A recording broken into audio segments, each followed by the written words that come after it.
Good afternoon, everyone. My name is Jim Joseph, Vice President of Advancement and Innovation and Dean of the Madden College of Business and Economics.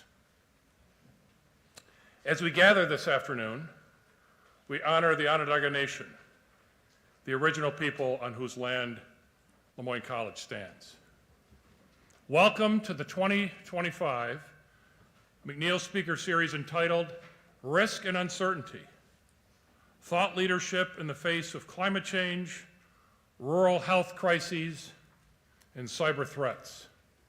This afternoon's panel of thought leaders are, you'll see in your program that it says James Enright.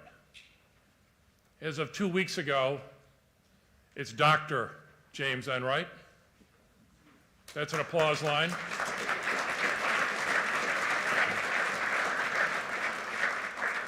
He didn't want to jinx it, so I'm making a big deal out of it right now. Director of Cybersecurity Program at the Carroll College of Arts and Sciences. Dr. Cheryl Dumont Martinez, Clinical Director for Rural Health, Purcell School of Professional Studies. Dr. Hillary McManus, Director of Environmental Sciences, Carroll College of Arts and Sciences. Dr. Joseph Spino, McNeil Professor of Applied Ethics, Carroll College of Arts and Sciences. And our moderator, Pierre Marisseau, CEO at One Group. Let's give these five incredible individuals, these thought leaders, a warm dolphin welcome.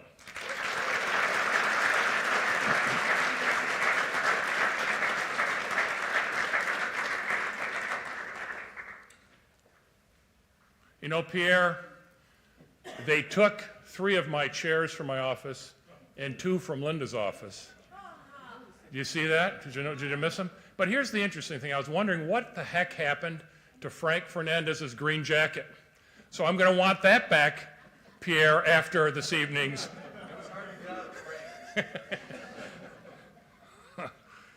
Also joining us this afternoon, Lemoyne College's President Linda Lemura, Provost Jim Hannon, and many members of Lemoyne's leadership team.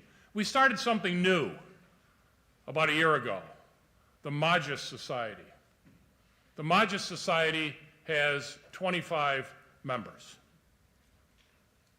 You only get to be a Magis Society member if your lifetime commitment to our beloved alma mater and school, college, is by committing 7 figures or more. Tony and Carolyn Cimino, welcome. Thank you for being here. We are deeply honored to have you with us.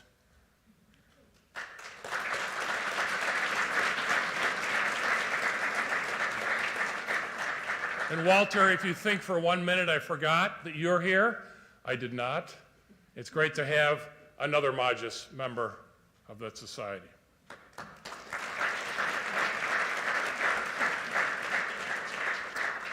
Question for the audience, or questions. Is this afternoon just another McNeil Speaker Series, as we have witnessed for the past 5 years since the founding of the McNeil Academy for Risk Management and Insurance? If you believe that, then where are the Madden faculty? Why is an industry CEO like Pierre the moderator? Shouldn't he be the star of the show? Somehow I believe he will manage to try to be the star of the show. What's really happening here? We draw your attention to the banners behind me.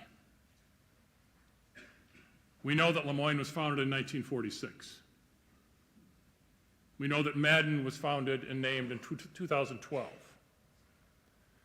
We know that Purcell was founded in 2015. And we know that Carroll College was founded just last year, right around this time, almost a year to the date. Why is the McNeil Academy, if it was founded before Carroll, over there?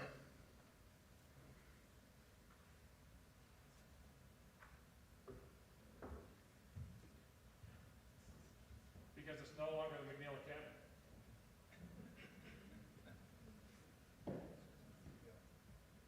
Where's the drum roll?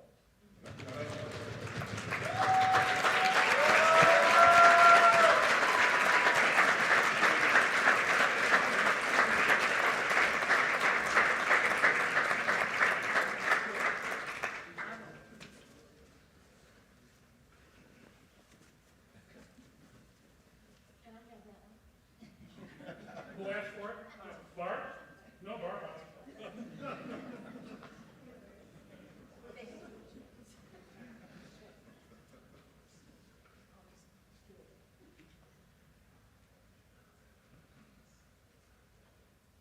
Barb Carper and Dan McNeil have been friends since 1974. They will be honored in New York on April 2nd, just a few short weeks away. And the McNeil Firehouse, and I'm sure everybody's been watching that incredible progress, will house, I don't know if we've decided on the name yet, but written in Dan's capital gift agreement, this must honor Barb Carper within the building. It looks like it's going to be Barb Carper's Cafe or Coffee House. If you want to go ahead and clap, go ahead.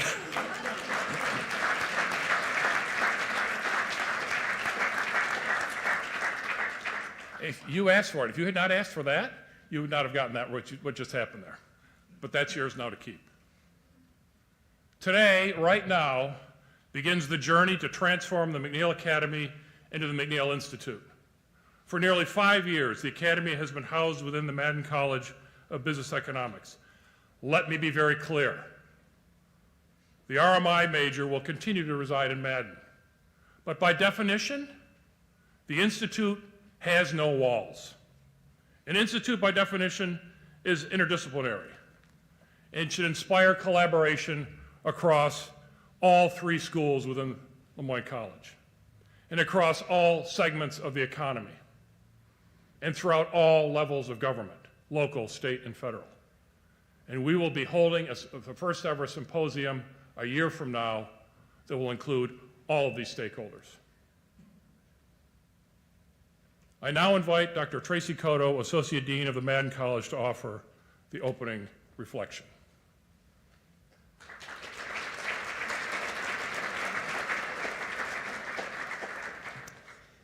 Good evening, everyone. As we gather here today to explore the complexities of risk and uncertainty in the 21st century, let us take a moment to open our hearts and center our thoughts.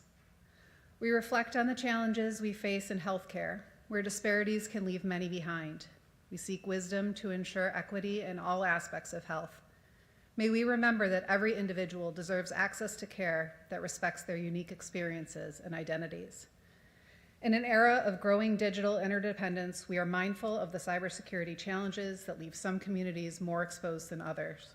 We pray for the type of innovation and collaboration that prioritizes inclusivity, ensuring that no one is left defenseless and uninformed in the digital age. As we consider our environment, we recognize our shared responsibility to create a sustainable future. May we embrace diversity in thought and in action, understanding that varied perspectives drive holistic solutions to protect our planet for generations to come. Let us foster a space where belonging is paramount, where every voice helps to guide our conversations. Together, may we turn uncertainty into opportunity, using our collective wisdom to build a brighter future. We ask for clarity and compassion in our discussions today. Amen.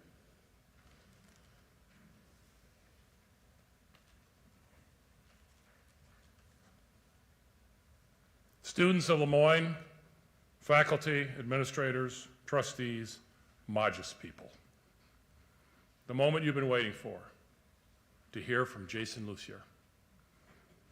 Professor of Biological and Environmental Sciences, please come forward to introduce 2 of tonight's panelists. Wow.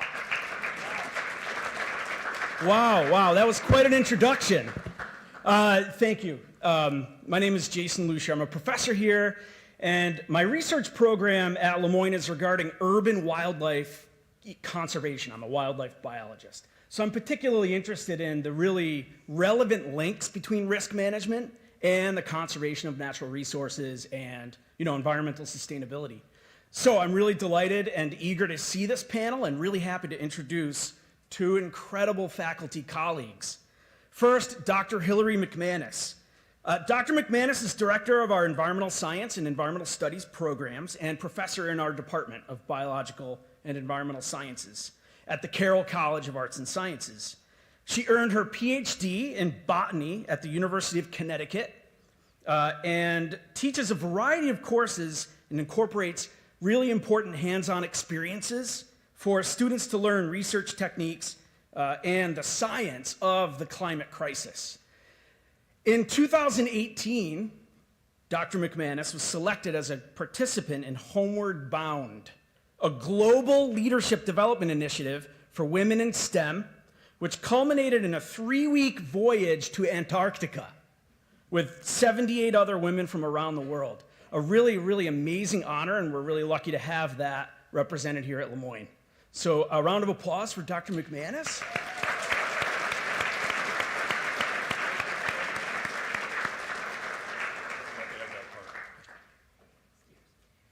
Yeah, they're right over here. Sorry, I forgot to add that part. Yes. And then Dr. James Enright is the Director of Cybersecurity Program at the Carroll College of Arts and Sciences. Dr. Enright earned his doctorate in professional studies from Syracuse University, I think, recently? Yes. Before coming to Lemoyne, Dr. Enright worked as an adjunct professor in risk management and cybersecurity. He also worked in the industry over 15 years in numerous roles within the fields of information technology, information security, enterprise risk management, IT architecture, and project management, with a focus on providing strategic direction and ensuring proper execution. Dr. Enright has experience in both public and private sectors within the industries of banking and finance, healthcare, education, and gaming. And we're extremely lucky to have Dr. Enright with us today.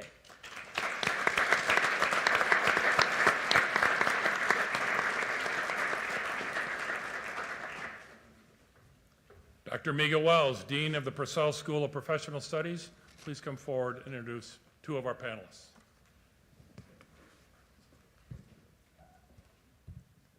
Thank you and good afternoon.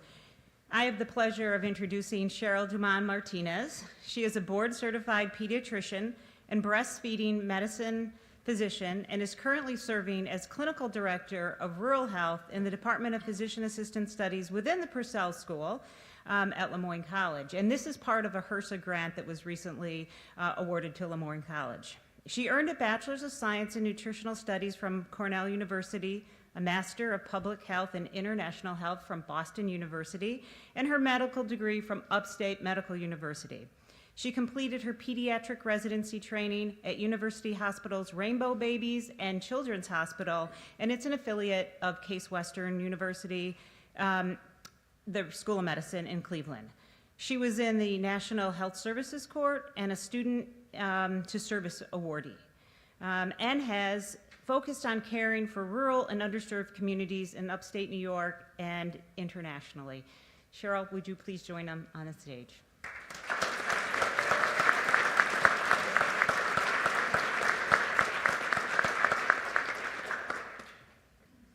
Next, I have the pleasure to introduce Joseph Spino, who joined Lemoyne College in 2020 as the McNeil Professor of Applied Ethics in the Carroll College of Arts and Sciences. His research primarily concerns the intersection of applied ethics and moral psychology, and a special focus on character and virtue.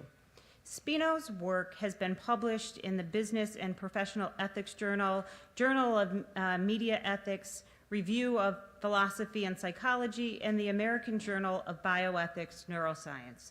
In addition to his research and teaching, Joseph also serves as the ethics coordinator for the philosophy department here at Lemoyne. Joseph, please join the group. Thank you.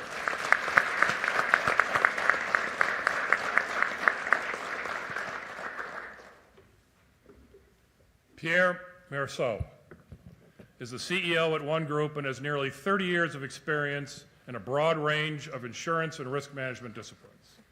Merceau joined Bailey & Haskell Insurance in 2003 with responsibilities for growing the agency's commercial line business. He quickly advanced to vice president, overseeing both commercial line business development and agency operations. He was named president in 2010 and oversaw the rebranding of the growing portfolio of business units and services.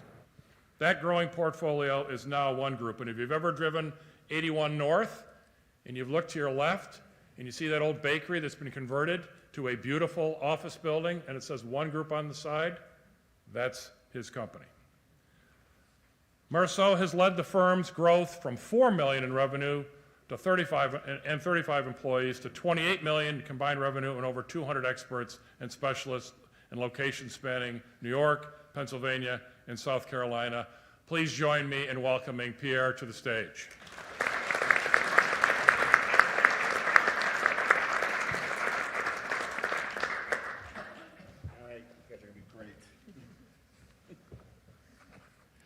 Thank you, Jim. Couple of things. That was definitely an old bio. We're now over 50 million in 5 states. I should have checked that before I sent it over to you. Sorry about that. That's why they don't let me do those things. I'm wearing the green because although I'm not an alumni, I am a huge fan of Lemoyne, both because of the folks we've hired over the years, but more importantly, Linda and Jim, you guys do amazing work here. The school is amazing. You guys should all be proud. And I appreciate you for that. My name is Pierre. I am not French, so I have to get that out of the way right away because everyone asked me to speak French. I can't speak French. I rebelled. I took Spanish. It's just the whole thing. Secondly, I'm a chemical engineer. So I studied chemical engineering down the street at Syracuse and ended up becoming a safety engineer for an insurance company. I did not grow up very safe, and I definitely didn't know anything about insurance when I started. Moved to Syracuse to become an industrial hygienist, which is chemical exposures. Got interested in organizational development, culture, performance. Went on to build a consulting company for a brokerage firm, and then joined these guys about 20 years ago because it was a very humanistic company, and we were able to grow, and they were able to support me. So I'm very grateful for all of the mentorship that I've had along the way. With that being said, people ask me a lot, how does a chemical engineer get into the insurance industry? It's a long story. We get together later. But it does have something to do with my eclectic personality and the fact that I really like a lot of different things today. And the thing about risk management and insurance, and in this case, the Institute, it really fosters the opportunity to think about big problems. Because we have big problems, but we also have big opportunities. And so when you think about how the panel is related, when you think about what it's going to take to really solve these, no one discipline can fix it. It's going to take us thinking more globally, which is at the heart of Lemoyne when you think about it, right? Thinking about things on a broader basis and broader experience. So I think about healthcare. You know, we have an access problem in the country, and not in rural areas, right here in town. And we have to think about this evolution and what is going to happen to it. All of us need to be thinking about that and how we work on that. Cybersecurity. Cyber insurance came out about 8 years ago, and now cybersecurity is in a whole different realm. We're very excited about AI, but it gives you the real big opportunity of really kind of infiltrating systems on a much greater basis, right? And then the environment. We've heard a little bit about the environment. Is it coming? Is it not coming? Climate or not? I got news for you. The climate is changing. Who's causing it or not? I don't know, but it's definitely going to affect us who live on this planet. The planet will be fine. And then you might be wondering, as Jim did when we first started talking, you know, what does ethics have to do with this? Well, ethics for me is the truth. And the truth is imperative right now. The truth in terms of understanding what it is we really need to know, because you cannot solve a problem if you pretend it doesn't exist. You cannot solve a problem if you pretend it's something other than it is. You cannot solve a problem unless you go down that road. And so that is the opportunity of the panel today. And I'm thrilled at the great number of people in this room, although I did hear there was an underlying incentive here, Jim. You didn't tell me about that. You thought it was me. But anyway, we'll move on. So with that, I am going to start asking some questions.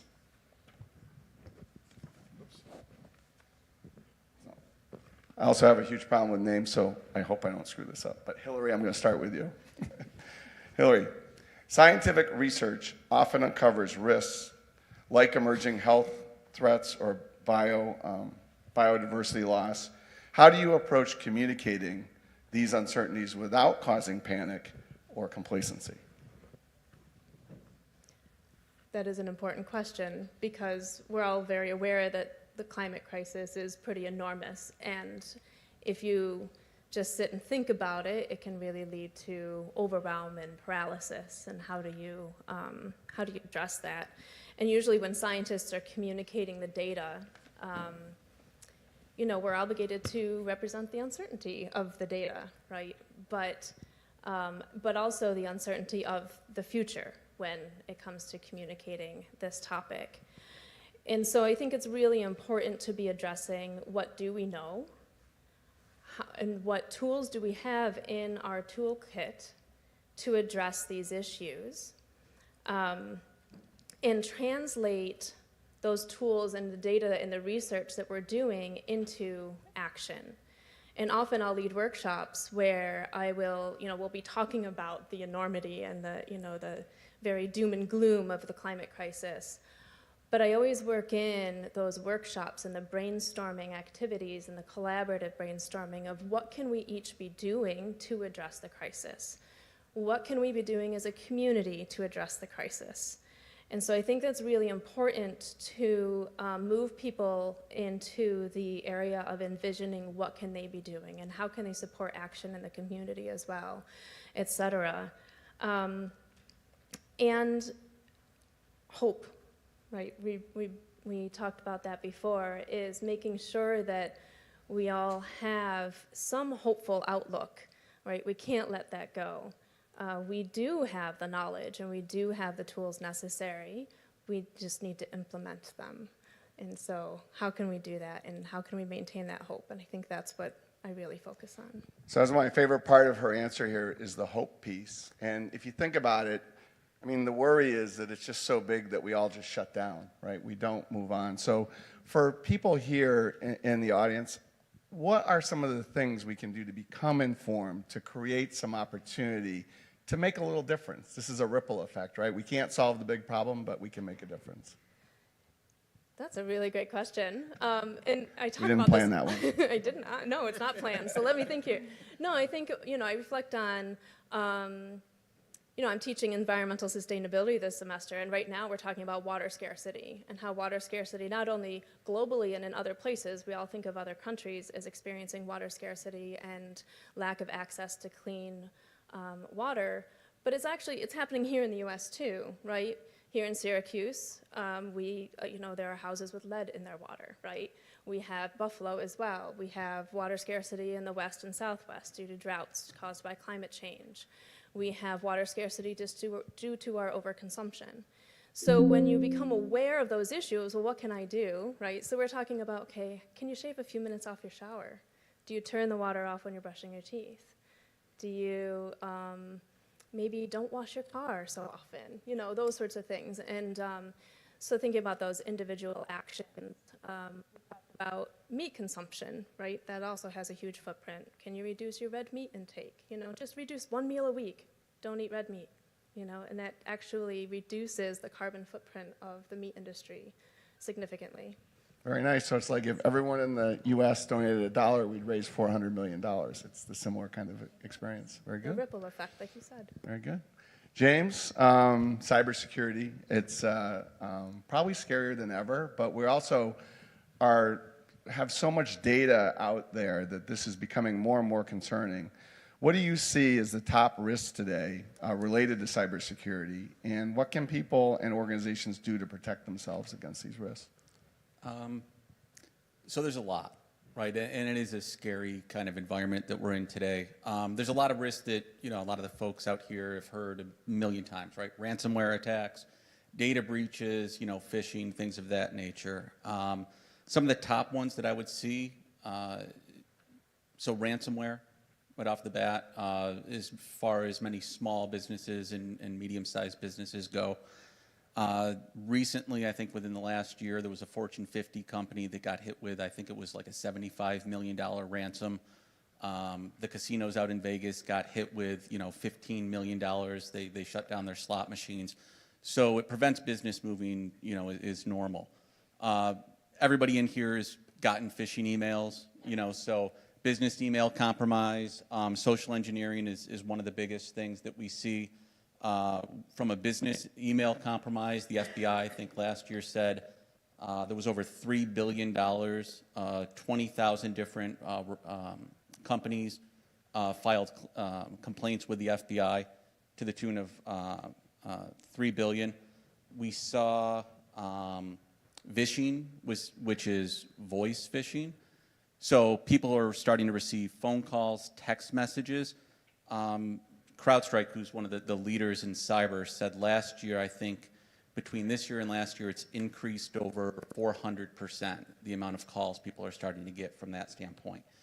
But really, like some of the top threats that I would see really come down to nation-state actors. So many people in here may have seen the 0 Day show on Netflix recently. If anybody see it, yeah. All right, so a few hands are going up. It's a really good show. De Niro's in it, but it all revolves around. Spoken like a true cyber guy. Yes, but it all revolves around this idea that many of our industrial control systems and things of that nature can get impacted by these types of attacks, where they shut down transportation. They shut down communications. And one of the other things CrowdStrike recently said was China recently, a couple nation-state actors acting on behalf of them, have infiltrated the industrial control systems. And last year they were targeting the telecommunications industry and infiltrating that. And a Chinese admiral was recently asked, how prepared they are. And they said, we're prepared for any type of attack against any foreign adversary right now. And looking at these reports, you start to see just how embedded foreign nation states are, in our systems. So to protect ourselves, I tell a lot of my students, it really just comes down to best practices and good cyber hygiene, right? Follow, known best practices, things like the NIST framework. Make sure that you're taking a risk-based approach to cyber. So there's this constant struggle between compliance-based approach, where you need to follow the different laws and regulations, and just doing the bare minimum. But as we've seen with technology, it constantly changes. So the laws take forever to get implemented, and at that point, the threat actors are on to the next thing. So taking a risk-based approach to security is really, kind of the main advice I would give anybody. So you meant, I got a chance to hear an admiral speak that's retired admiral. He led NATO at one point, so he's pretty well informed. And he talked about the nation and the next warfare really being at the cyber front. And there's two levels to that. One was misinformation, and then the second was controlling infrastructure. For the group, again, to kind of, in the spirit of the Institute thinking, do you have any thoughts on what that means to us as an institute, or what we should be thinking about for the future? So you mentioned misinformation, and that's immediately what I thought of as far as environmental crisis or healthcare crisis, right? We've seen, a lot of environmental issues that have happened where you have misinformation campaigns, right, by foreign adversaries. We saw during COVID, anti-vaccine, right? And the amount of misinformation that was out there on social media. And that wasn't by accident, right? So our foreign adversaries, Russia in particular, is really good with misinformation campaigns, where what they'll do is they'll actually pit different groups against each other, where they'll get people that are, all for vaccines and, hey, you've got to do this, right? And then you've got people that are completely against it. And they'll put these campaigns out there so people are combating each other. So democracies basically are fighting one another instead of actually, solving a problem. So misinformation campaigns are one of the biggest weapons that you see a lot of foreign adversaries use. So regardless of what discipline you're in, making sure that you're informed. We have, places like the McNeil Institute, right? Like that we've got this institute, so we can inform people of, what really should be, the sources that we listen to when it comes to different things like that, instead of just listening to whatever's on, TikTok or Facebook. If I can just briefly jump in. Absolutely, on that point. anytime. Thank you. So I think what goes hand in hand in that, and this is where some things can bleed over into my field in particular, when you see this rapid advance in technology, and it almost necessitates more collaboration. But the principal issue that's been seen, and there's been a few people, including one of my mentors, Michael Pritchard, recently retired from Western Michigan University, who spoke a lot about a knowledge explosion, a technological explosion. No one needs to be told how quickly technology is changing. But what happens almost hand in hand with that is an ignorance explosion. What we're aware of, what we have proficiency with, what we can use our own insights about keeps shrinking. Additionally, the intellectual community that has the appropriate credentials, the appropriate specialization in these topics, that shrinks as well. So even your subject matter experts have fewer and fewer people to talk to. And that's why in some cases, when we're talking about organizations trying to respond to these things, there becomes a focus, and obviously I'm biased on the subject matter, but sort of an inward personal development, developing certain traits of character to help guide you through these things, because you just don't have as many people that you can speak to anymore. And so character education programs can sometimes be of help with these types of things, but it puts a lot more personal responsibility. And one of the things you talked about the need to go beyond mere compliance, because laws and regulations are always going to be a little bit behind, just because it moves at the speed of bureaucracy. And so if that's sort of your benchmark, if that's what you're leaning on, well, there's a long history, and this isn't just idle speculation on my part, of organizations that fall behind when you don't have the right types of people and when you don't keep up with developing the people that you have. And so that's at least one of the challenges that I think hits this point. Excellent. Thank you, Joseph. Cheryl, you're up. Can you describe the rural health crisis and what are some of the main issues at play? Absolutely. Well, I really appreciate this opportunity to give a voice to rural health and rural health care, and as well as to consider the risks of inaction. As a physician who's charged with the Hippocratic Oath and do no harm, when I heard about the subject of this panel of risk, I thought, I hate risk. We do hate risk. We don't want risks for our patients. But at the same time, healthcare professionals, all providers are facing risk in every single decision that they make and trying to help families make the best decisions that they can. So we'll just jump into the rural healthcare crisis head on. So in general, I would describe the rural healthcare crisis as being a mismatch between an increasing burden of complex medical problems in rural areas and, on the other hand, a decreasing rural healthcare workforce. So to explain a little bit more, I would say when I say complex medical problems, I mean problems not like a wound that you can irrigate and sew right up and it's on its way to healing, but problems like obesity, mental health conditions, and substance use. And these problems are complex because they're actually rooted in what we call the social determinants of health. So that means things like access to transportation, access to healthy food, childcare, education, transportation. And so these problems are not solved quickly, and they're not solved really with a single healthcare provider working on that problem.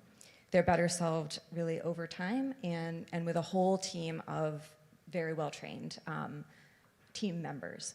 That means people like social workers and care coordinators and nurses, mental health counselors, speech therapy, occupational therapy. All of these people need to be involved in care to kind of move the needle on these health problems. So then on the other hand, we have our decreasing healthcare workforce. So we have decreasing providers in all of these areas. And as we have fewer providers facing these complex medical problems and then facing time pressure, many of these providers are actually employed physicians, PAs, NPs, so they're kind of pushed to see patients quite quickly.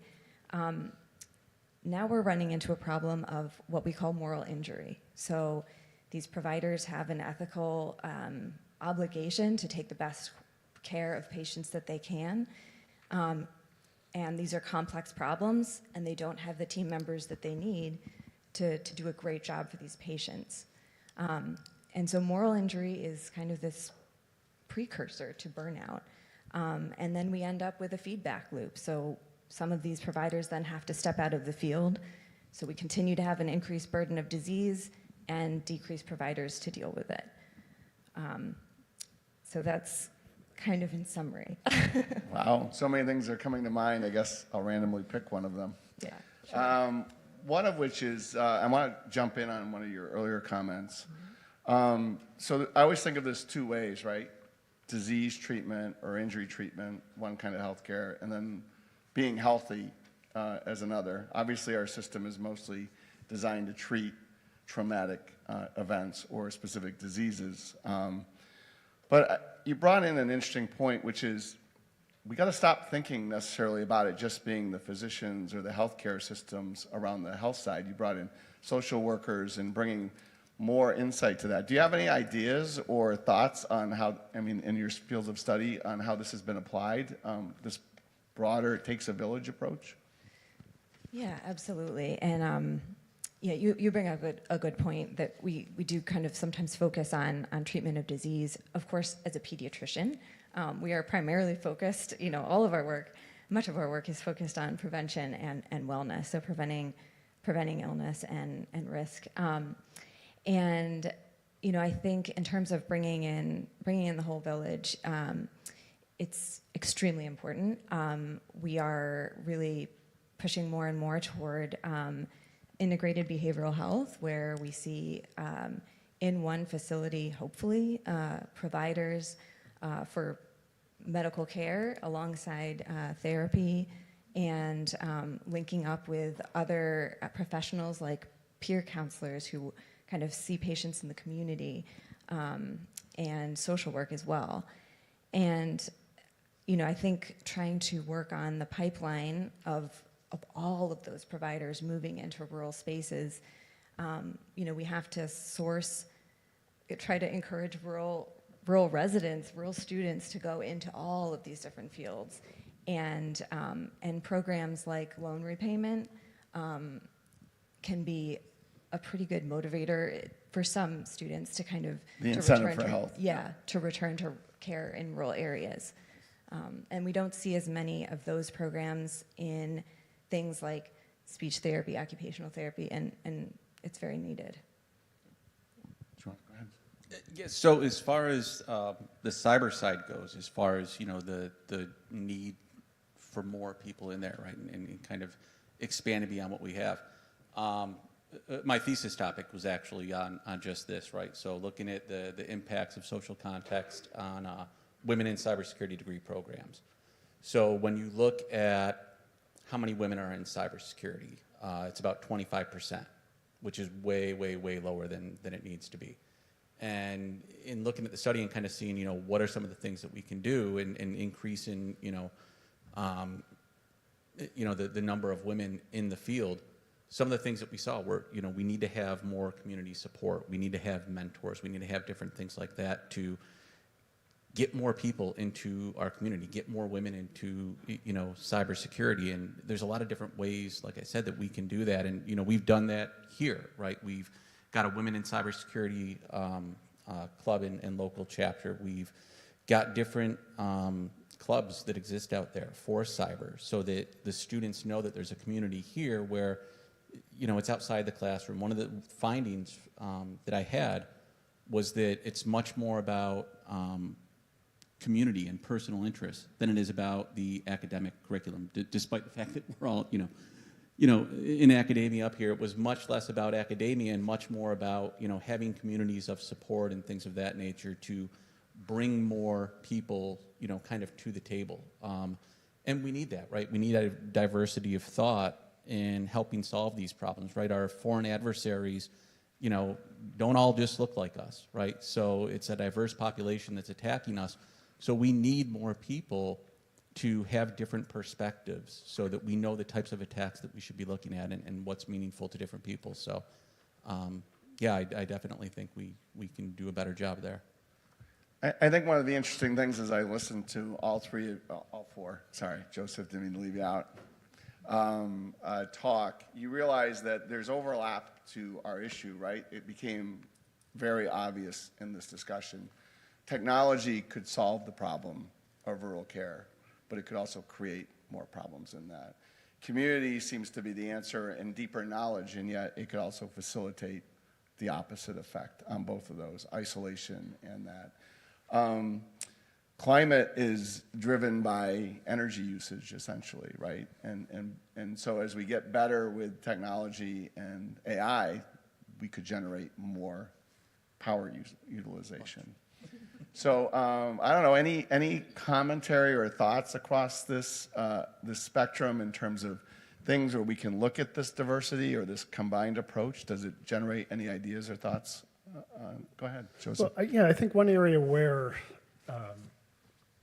sort of philosophical introspection can aid with these types of things, particularly with thinking about rural health crisis, and one of the things you pointed out is the incredibly high rate of burnout for so many healthcare workers. Especially at my previous institution, I spent a lot of time at the medical school being involved with their medical ethics education. And there's a few things that sometimes end up getting missed. And when you start incorporating this into ethics education, especially early on for a lot of medical students, is realizing at least two things. The first is a lot of the traditional perspectives on medical ethics have this picture of kind of perfectly rational beings that are always operating, have full access to their own knowledge, that two-way communication is seamless and everyone immediately absorbs what's being said to them. That just doesn't happen. Particularly in healthcare, you have people in crisis, not just in rural environments, of course, but it's perhaps a bit sharper there. You need to throw out a lot of that. And that's where a lot of, I would say, innovation in ethical reflection focuses on how do you deal with non-ideal conditions. People who are not fully rational, who are simply not going to comprehend all these things, who are maybe not in the best position to give informed consent. So you need to start thinking about different ways of packaging things. It somewhat goes back to what I spoke about earlier about needing a community, and you have that risk of shrinking communities as well. The other thing that often gets missed, and this is where I've seen, and this is very anecdotal, but the kind of most profound transformation in perspective that I've seen in students thinking about medical ethics in particular is honestly thinking a little selfishly, and that's where the barrier is. There's a rich tradition in moral philosophy about self-directed obligations. You do have obligations to yourself, about keeping yourself at maybe not peak performance, that's maybe a little too idealistic. But it's not selfish, it's not wrong, it's not shameful to think about those things, to have to step away from them, so you don't burn out, and you end up being able to engage with the community a little bit better. And again, not from selfish reasons, but from well-supported, well-thought-out, rich philosophical traditions. And helping people get that kind of perspective can give them sort of a renewed vigor. You eliminate that kind of guilt that people sometimes feel, which can lead to, well, this profession is just not for me because I'm thinking too much about myself. But when that becomes part of your entire ethical perspective, you can start to see some important change there. Hillary, the environment with my background is really fascinating because it's very hard to understand. There's a great thing called the butterfly effect, which basically says the reason we can't predict the weather is a butterfly could flap its wings on the other side of the world and it would change the outcome. That being said, though, we think of it oftentimes as how to mitigate a crisis, but there's tremendous opportunity in it. I mean, right now, the innovations around power and batteries is actually flourishing. Give me some thoughts on what you're really seeing out there that you like, that you see is very, I want to bring it up a little bit, upbeat. Yeah, I would say definitely, and in other like the Nordic countries and such, there's definitely a lot in place already, a lot of activity there and action to mitigate the climate crisis.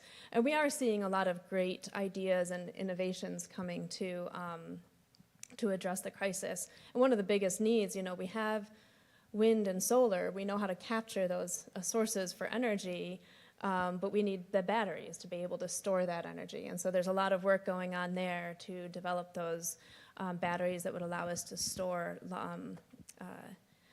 that energy. And please excuse me, because I was actually thinking a lot about everything that was going on over here. And, as the talk about community, it just brings up multiple conversations that I've been having recently. And, one in particular sharing with Frida Jacques, the Turtle Clan mother of Onondaga Nation. And, how I was asking her one day or talking about how they have such a community structure and they're so supportive of each other in all these different, daily lives and everything. And there's this message there from the indigenous communities is we need more community. And the parting Surgeon General, like the Surgeon General's parting message, apology, had community built in there, that is one of the major things, that's one of the main things that our society needs, is that community and leaning in on each other and caring for each other. And this just kept on coming up. All three of you said community multiple times, and it's not just building communities to address these issues, right? And who's sitting at the leadership table, or who are the decision makers, and making sure that diverse voices are there. But how can we come together as community to make sure that we're addressing all of these issues? Because, you're talking about mental well-being and burnout and the rural health crisis and the climate crisis is going to play a role, absolutely, with the increased temperatures and droughts and pollution. We have more asthma cases, but we also have people working in the, conservationists and people working in this field also experiencing burnout. I have a colleague in Australia who actually runs workshops to address the burnout by conservationists, the biologists who are working in these fields. How do you address that eco-anxiety when you're working in this space all the time, like exactly what you were just saying? And I think community, I just hearing this theme of community being really important. No, it's perfect. No, I'm here just to spur thoughts, not to actually get real answers, because it's an impossible thing to answer. But think about what you love most about college. Okay, not the first thing. It's actually the community and the and the support. I mean, my best friends still today are from my college days because you had that ecosystem. And I remember when we were trying to create a way to welcome new people into our community, it goes back to we had a place where we could go find people of backgrounds that we could talk and share thoughts on. So I think community is a strong answer. And I think between everything that we have going on in the world, did I turn it off? Still work? All right, there we go. That we can probably create that even virtually, because I don't think we create connectedness through the cyber world. I don't think we do that. I think we create isolation inadvertently. So I think that's one of the opportunities. Boy, I think of technology and health. Go ahead. Yeah, I Cheryl. think I'd just tag on there. Yeah. Yes, in regard to technology and community and human connection, I think there's a lot of promise in terms of telehealth and kind of virtual care being part of a solution, and I think it is part of a solution. But I think it's only part, in the sense that the human connection is also so important, and we lose some of that through telehealth. And if you think about, some of you have experienced Zoom meetings where someone's, very neatly dressed in a suit, and on the bottom they're wearing pajamas. Sometimes Sorry about that. telehealth, you're missing half the picture sometimes, and you're missing sometimes what's really going on with our patients, for example. And particularly those social determinants of health I was referring to. If you're able to kind of sit down and connect with a patient, you're going to have a bigger and better picture. The other comment I just wanted to make is that I do like to draw a distinction between burnout and kind of moral distress and moral injury. And I think this is especially important in medicine and in the field of healthcare. So when we think about burnout, we're often kind of falling back to individuals and doing more to care for yourself, which is an excellent point and very necessary. But in a lot of ways, this helps us actually to misdiagnose the problem, because we don't have massive numbers of healthcare providers and support staff across the nation all having an individual problem leading to burnout. Really, if we look more at moral injury, then we are going to correctly diagnose and see that there are actually many systemic factors that are exacerbating the rural health crisis, and then health crisis, in urban areas as well. So it's just a little different, and a great thing to do a little bit of reading about to understand a little bit better. Excellent, thank you. Joseph, I know it's been a while since you weighed in. Do you want to weigh in on anything? You always have great things. Oh, well, thank you. So I should probably quit while I'm ahead. But so one of the things that you would just I've never mentioned- learned how to do that. Well, then it paid off for you, I guess. Yeah, so speaking of moral injury, and you spoke about these sort of systemic problems, these institutional problems, and this is certainly something that crosses over to where we started with the kind of environmental issues. Talked a lot about individual interventions, small things we can do, but where, at least from my area, what that is making me think of are the levels of organization and organizational action. And one of the things that I talk a lot about in my business ethics courses is organizational momentum, where you have institutions that are so used to doing something in a particular way that it's like trying to stop a train. And I think that's part of the source of why these systemic issues end up enduring for so long. And when I speak of organizations, it's not just as a replacement for, well, there's this whole group of people that are making these actions, but organizations end up taking on a kind of character of themselves. Organizations have values, they do act, and we can really go down the rabbit hole about, are organizations persons and all that really fun stuff, which we can talk about later. That's not what this panel is about. But institutions, organizations can think carefully about their values. What is driving them? And if those values are at odds with removing these systemic problems, then they're just only going to endure. And that's not something an individual can really take on. And that's where the importance of identifying values, having a specific mission, something that you can act on, and an organization acting in a reflective manner. Because that's, I think, one of the few ways you're going to be able to turn around some of the things that you're speaking of. And there has been a lot of excellent work on organizational action, organizational character, how we are profoundly changed by the way in which an organization is structured. So while individual action is important, I think given a lot of the problems we're facing, if we want to make a difference, we have to think about the organizations that we're in. Where can you end up changing them? And that's going to go hand in hand with technology as well. How are we implementing something like the various forms of artificial intelligence? What are the answers that we're going to kind of double down on? If it's just purely profit motive, then all this other stuff is going to fall by the wayside. So, Thank you, Joseph. I think there's an opposite to, I like to go the other way on things, to burnout or mental fatigue, and that's resilience, right? Resilience. Where does resilience come from? And I will tell you, in organizations, it comes from strong values. There's, for those of my era, there's the Vietnam War, there was post-traumatic stress syndrome, but there's actually also another thing that showed that people who were resilient actually came back stronger from the experience. So you can actually leverage stress in a way as well if we have the right mindset. So any thoughts on that? Does that, go ahead. So yeah, I'd love to weigh in on that. So as far as resilience, again, we see this a lot in the cyberspace, right? And looking at, burnout and the issues there. One of the issues we have in cyber, again, another one of the top risks is the job shortage. So there's about 500,000 open positions right now in cyber, which means that for all those companies that have those open positions, somebody's got to do that work.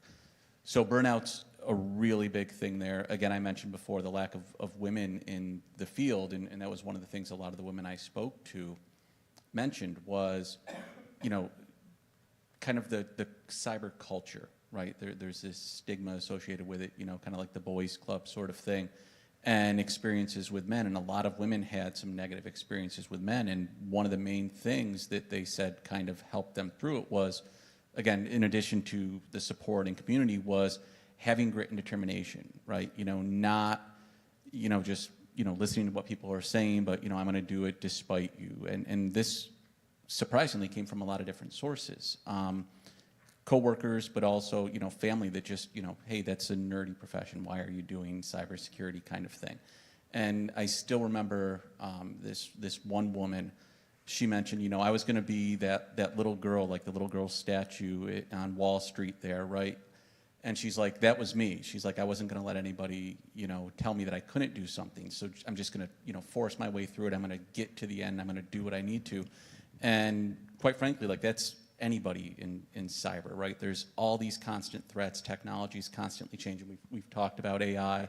and how everything is changing with that. And I'll tell my students, like, and especially a lot of the freshmen, don't get into cybersecurity if you're not passionate about this, because things are going to constantly be changing all the time.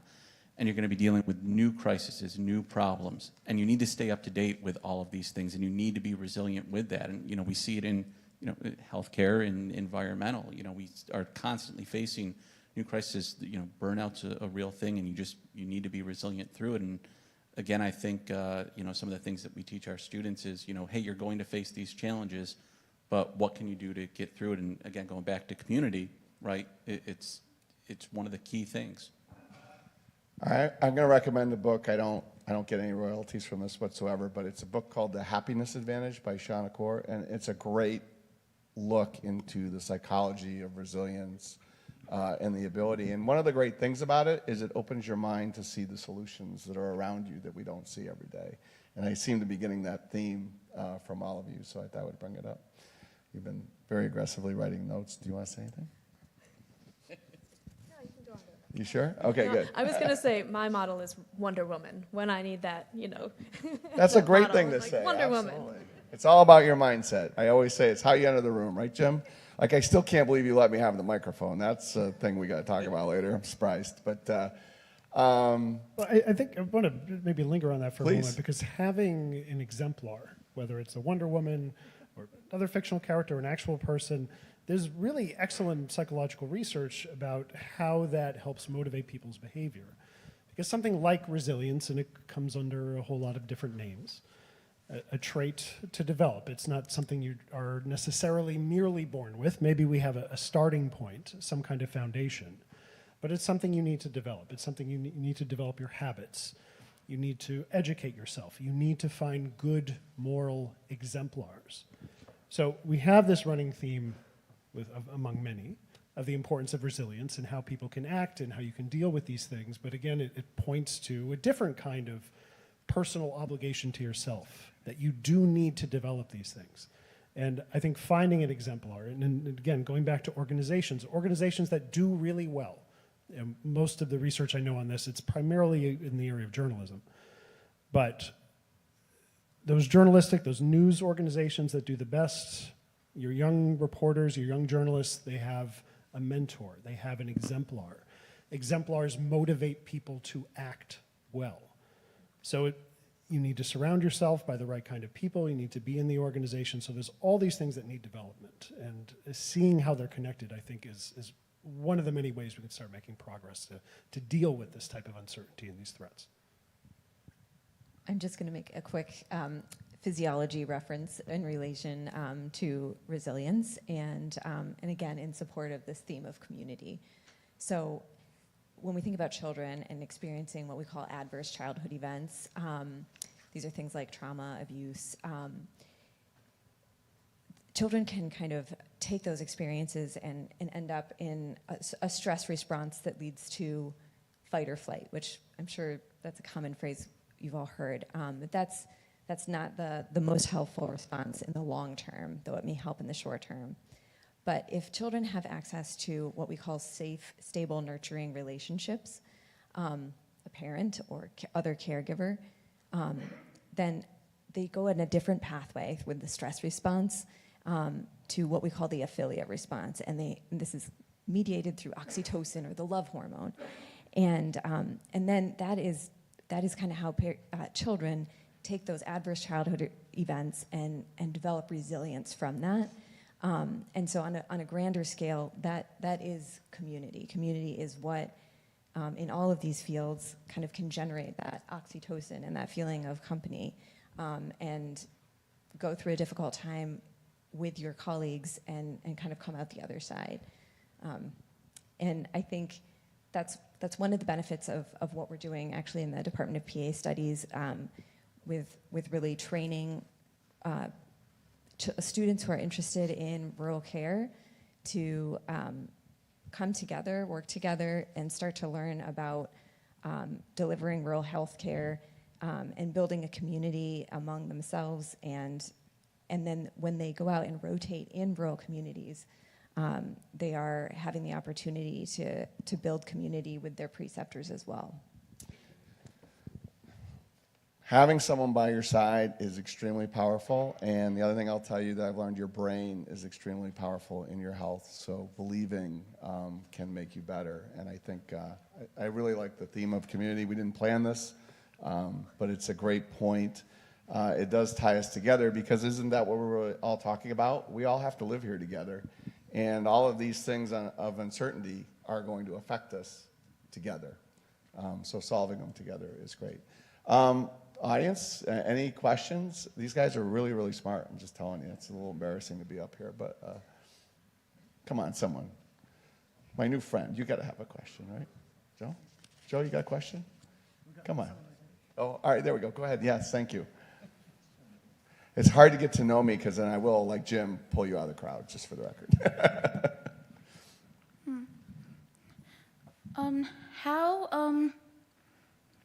How difficult would you say it has been for you guys to stay resilient with all the negative changes in like cybersecurity and cyber threats and rural healthcare?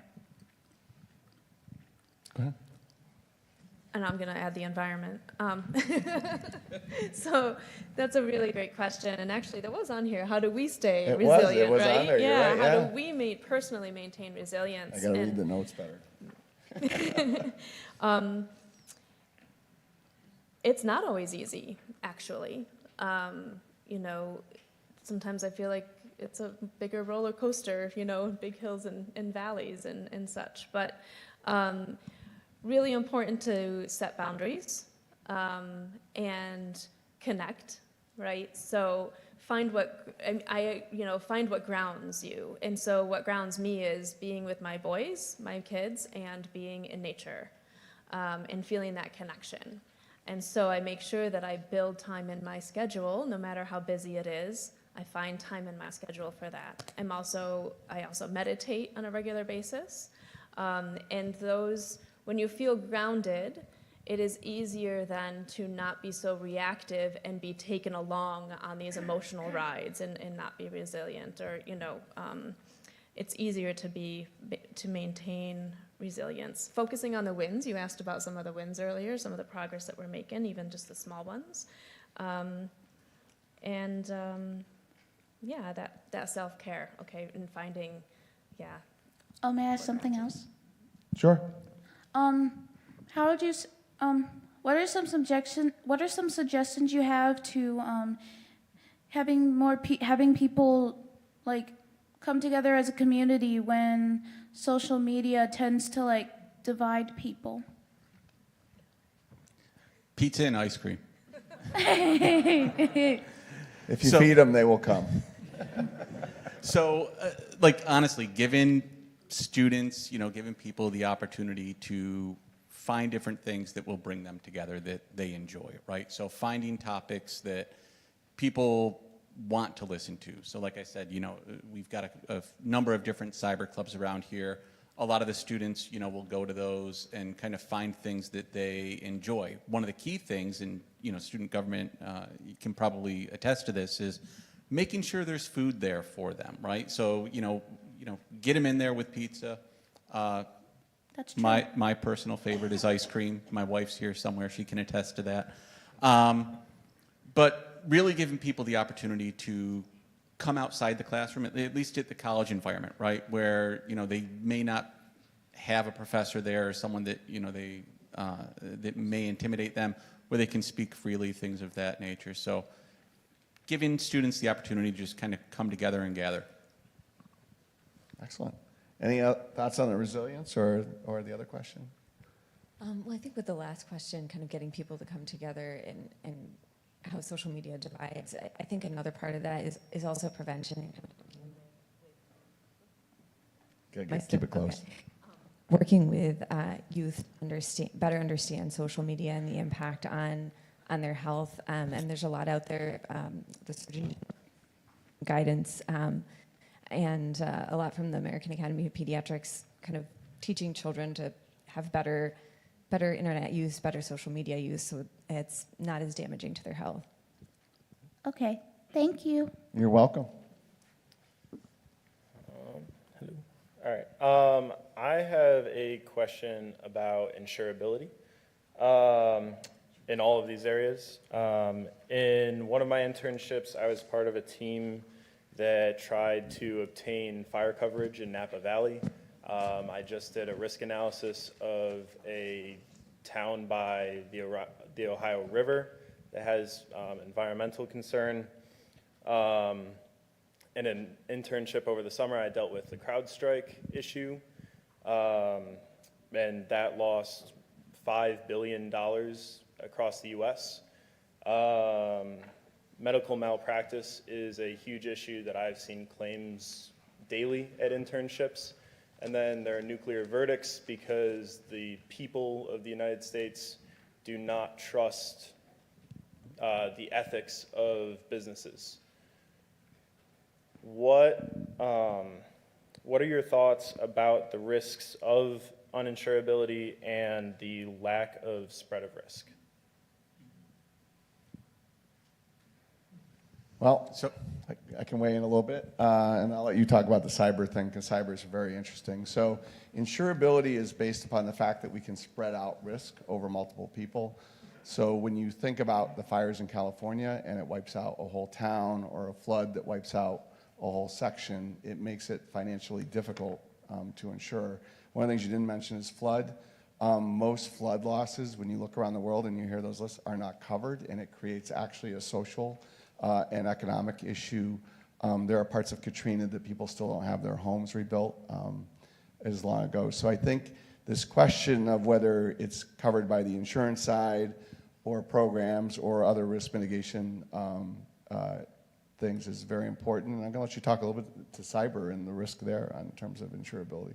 So with cyber and insurability, you're seeing a huge increase in cyber insurance and companies wanting to start getting insurance for that. It started out with ransomware, right? And you'd pay out, small amounts of ransom, right? Criminals would hijack your data, lock it up. You'd pay $5,000, $10,000, $20,000. Then as the criminals started realizing that, insurance was paying for it, they started upping the amount, right?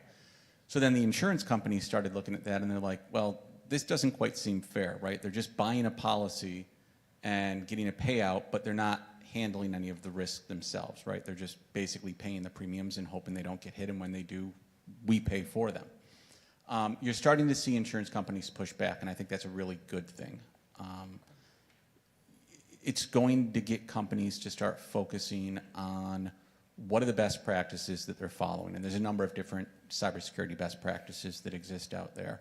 But a lot of it comes down to just basic cyber hygiene, like doing things, and I'll tell my students this, things that we've known about for the last 10, 20 years.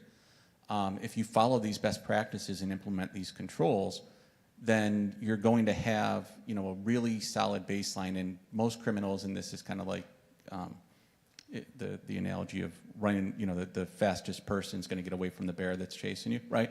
When you have these baseline controls in place, criminals are going to look at you and say, it's not worth my time, I'm going to go to the next person, right? So making sure that you're following best practices, that you've got incident response, business continuity plans. I know a lot of the risk majors in here, looking at business impact analysis, identifying what's your most sensitive systems and data, and then putting the most controls around that. And to me, if companies are doing that, then it gives them the ability to get insurance from these insurance companies, because the risk, again, cyber is all about, mitigating IT risk. It will lower the risk, and then it makes you much more insurable.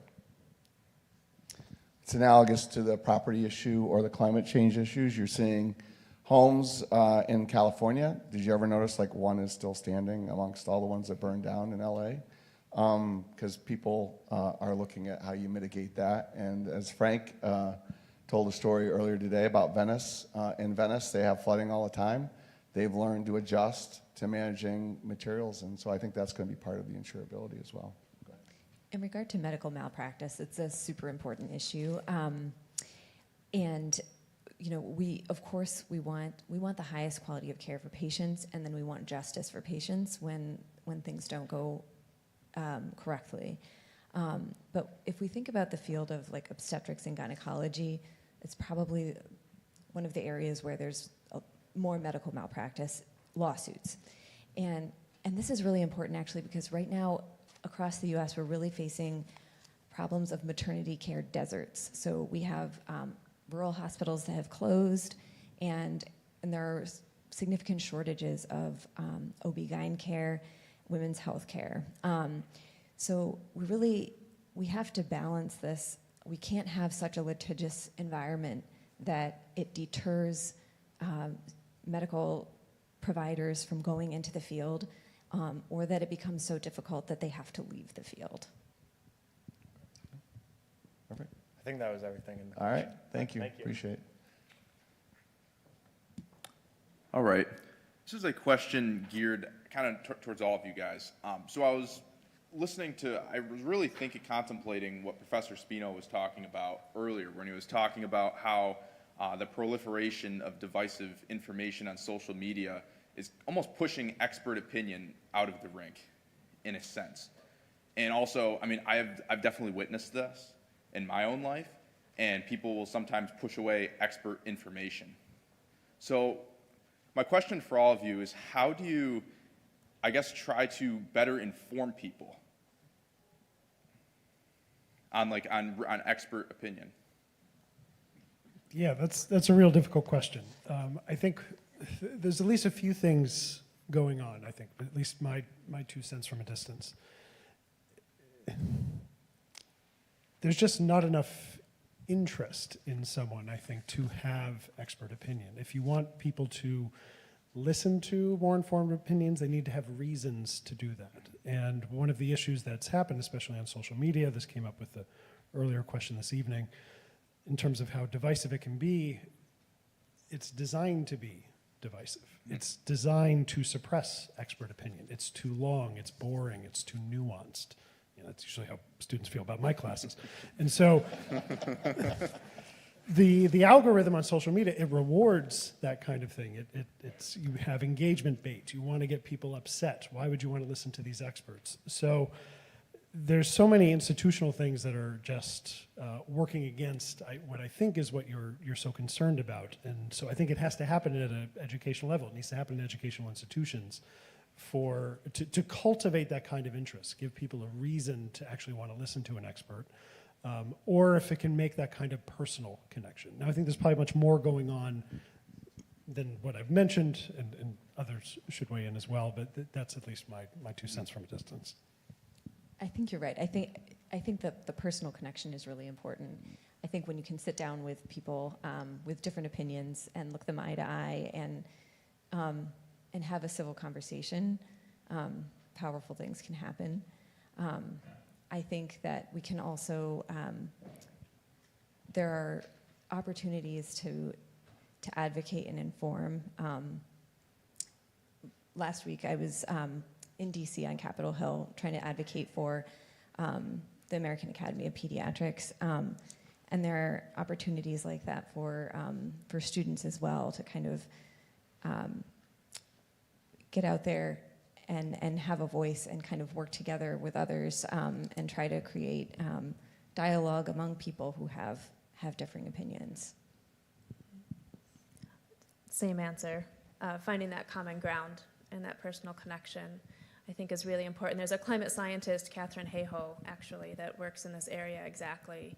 And she's trying to get to all the climate scientists and say, find the common theme, find the common ground, make those personal connections, find what you both care about, and then go from there. And it's not going to be an immediate shift. It takes time. It takes nurturing that relationship. It takes, that connection. So to me, kind of what I see as far as like the social media disinformation, there's a lot of study that's gone into how that can be used, and I think we mentioned earlier, right? Like that's like one of the perfect weapons for nation-state actors, misinformation campaigns, things of that nature. There's a great movie called, I think it's The Social Dilemma, that talks about a lot of the things that you mentioned, how the algorithms can basically trick you into staying and pitting people against each other.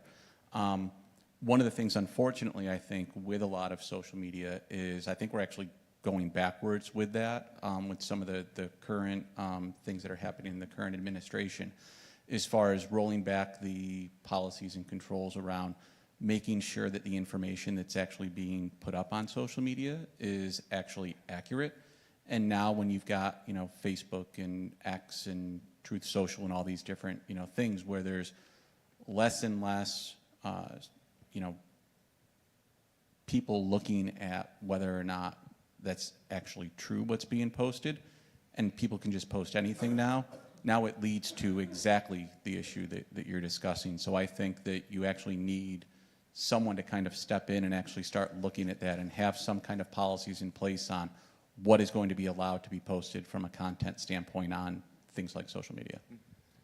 I think some of it falls on each of us. I mean, you're all here listening to experts. And I think the other part of the problem is people don't ask questions. It's a lost art. We just have a sound bite, believe it, convey it, pass it on. So I think the brilliance of deeper thinking, real dialogue, okay, this is old school, real dialogue, real questions, appreciating other people's opinions, maybe even thinking in their shoes a little bit. But the reality is there is a lot of information out there. So you do have at your ability to go find more truthful sources. So I would encourage all of you to go do that. How are we doing on time? We got about 5 to 10 minutes. All right. I'm going to suggest they ask one question, and one of you maybe Perfect. how's that? That's good. Go ahead. Well, thank you so much. You're welcome. Oh boy, that sucks. I had a question for all of you guys.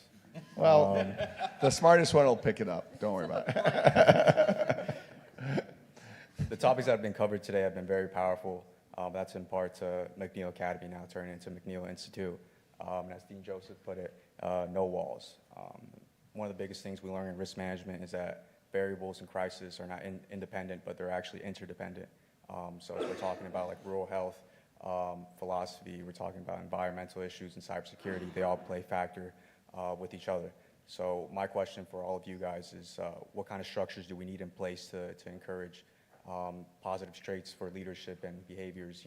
What best practices should we be encouraging within cybersecurity?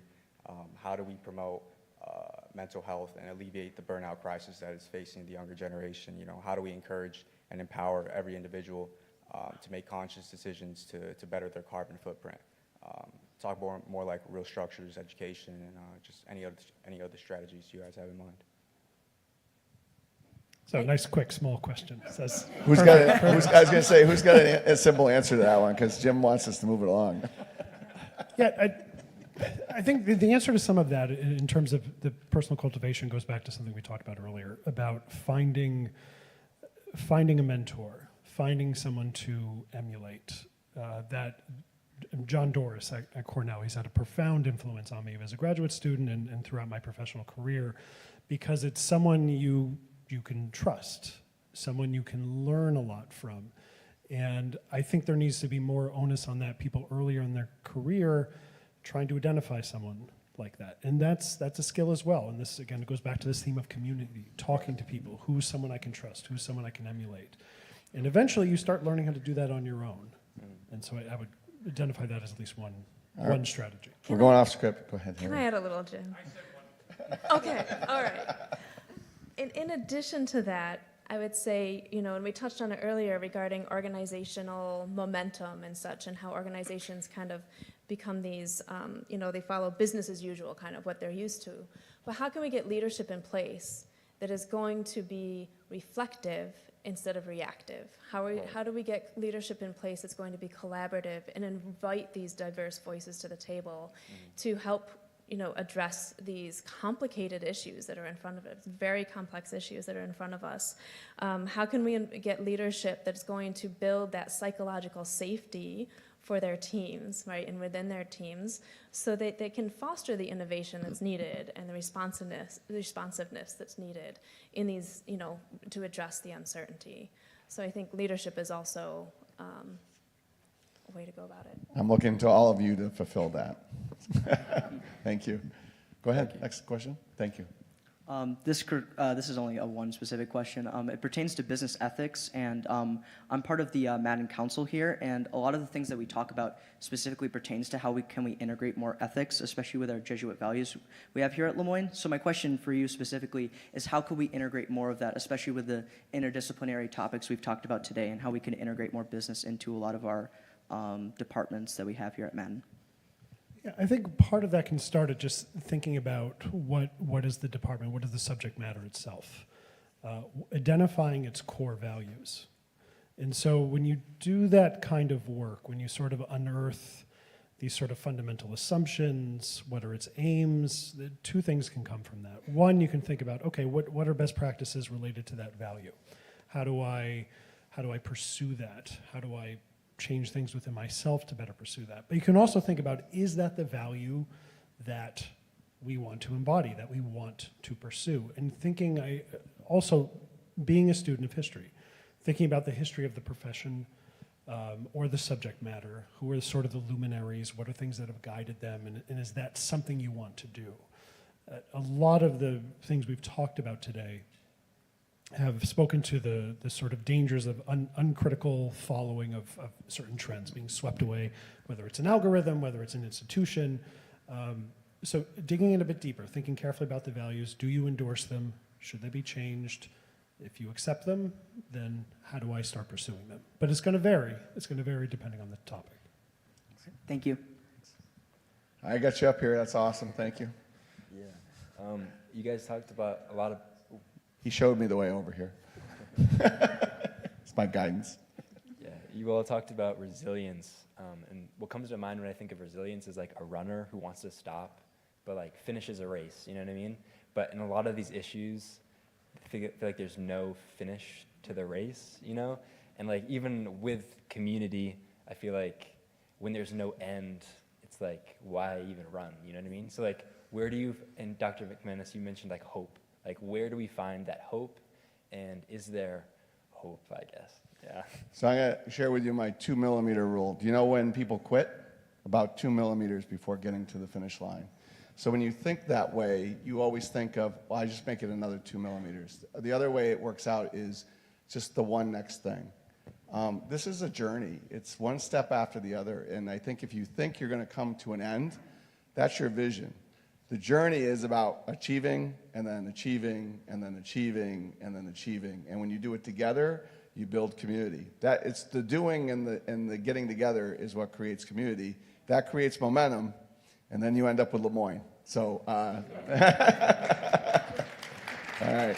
I just want to thank everyone for letting me be a Dolphin for the day. Appreciate it. Thank you, Jim. Thank you, Linda. And this panel has been absolutely terrific. And here's a byproduct. CEOs, sometimes it's a mixed review. If you watch popular whatever, TV or movies, CEOs are a lot of times the villain.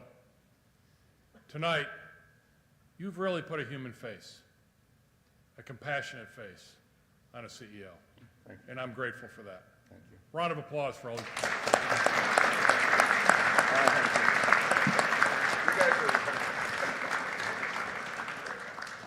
And now we have students. First of all, there's a nice reception over here, which is where we want the majority of you to go, along with the panelists. And we're going to give out some awards, right, Frank? And come on up here, Frank. And everybody else is welcome to the reception. And the panelists, head to the reception. I think you're part of the award ceremony, right?